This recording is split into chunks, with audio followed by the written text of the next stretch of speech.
Siapa yang pernah membaca kekayaan detail dari Umar bin Khattab radhiyallahu taala an? Kekayaan detail dari Utsman bin Affan, kekayaan detail dari Abu Bakar, pernah baca? Tidak ada. Tapi riwayat tentang infaknya Abu Bakar kita tahu. Abu Bakar pernah berinfak seluruh hartanya. Infaknya Umar kita tahu. Artinya apa? Para sahabat itu nggak tertarik membicarakan harta yang lain, nggak tertarik. Para sahabat nggak tertarik ngomongin mobil temannya tuh nggak tertarik. Gila bro, mobilnya ganti lagi, itu nggak tertarik. Sahabat nggak tertarik, mau peduli amat dia mau pakai Avanza, kayak mau pakai Innova, kayak mau pakai BMW, itu urusan dia. Yang penting nih akhirat sekarang. Yang penting kenapa dia bisa datang kajian hari Kamis malam, gue nggak datang, itu yang menjadi masalah. Kok dia bisa ngatur waktu, gue gak bisa ngatur waktu. Dia bisa hafal juz 30, gue gak hafal. Kulhu aja suka lupa, kan begitu. Ini gimana nih? Adapun mobilnya, rumahnya gak ada tertarik. Dengar teman kita beli 3 unit apartemen, gak ada peduli deh. Dia mau beli 3 unit dia mau beli 1 lantai apartemen, dia mau beli gedungnya sekalian, saya gak peduli. Yang saya pedulikan kenapa dia bisa haji 5 kali, saya gak haji-haji. Itu para sahabat. Makanya orang-orang miskin pada zaman sahabat Nabi SAW itu datang kepada Nabi SAW. Lalu apa kata mereka? Dhahaba ahlud duthuri bil ujur. Ya Rasulullah, orang-orang kaya itu mengalahkan kita dan meninggalkan kita dengan membawa pahala. Apa maknanya? Yusalluna kama nusalli. Mereka salat sebagaimana kita salat. Jadi orang miskin ketika sholat berjamaah ketemu ini orang-orang kaya sholat semua, nggak ada yang sibuk rapat, nggak ada yang sibuk meeting, nggak ada yang sibuk sidak sana sidak sini, mereka pada sholat. Wa yasumuna kama nasum. Ketika mereka berpuasa, mereka lihat orang-orang kaya pada puasa juga. Walahum fadlun min amwalihim. Namun mereka memiliki keutamaan dari harta-harta mereka. Apa maknanya? Yahujjuna biha wa yatamirun wa yujahidun wa yatasaddaqun.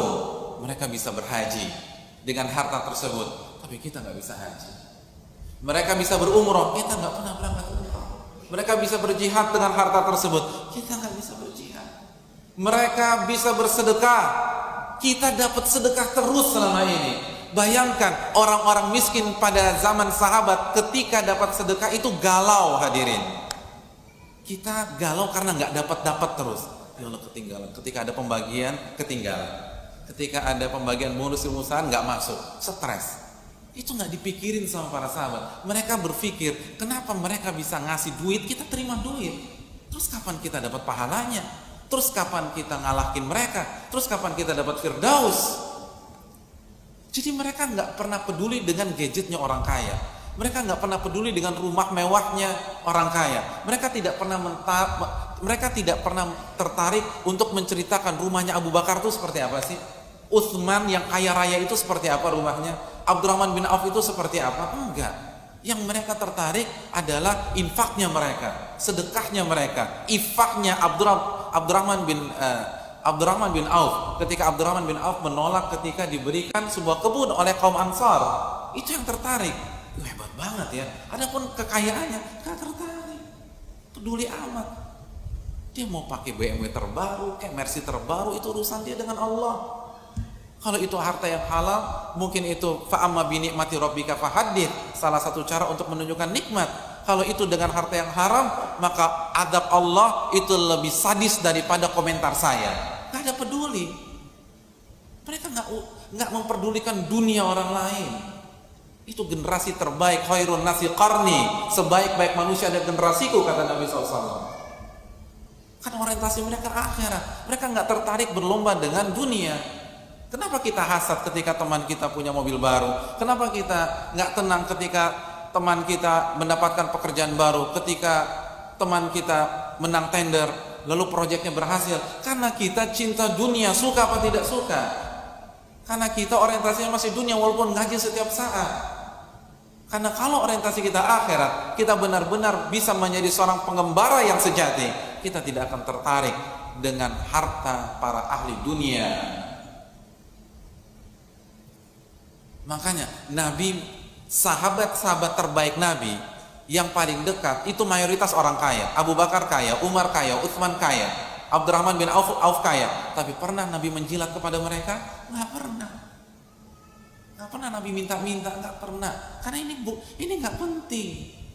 Kalaupun Nabi menerima seluruh harta Abu Bakar As-Siddiq, itu karena untuk dibagi-bagikan kepada umat, bukan untuk dimakan sendiri.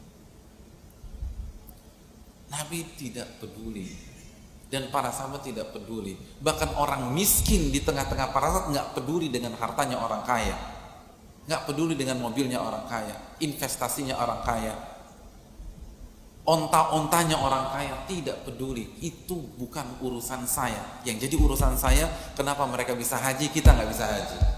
Kenapa mereka bisa umroh, kita nggak bisa umroh. Kenapa mereka bisa bersedekah, kita nggak pernah dapat. Kita tidak dapat kesempatan memberikan sedekah, kita dapat terus.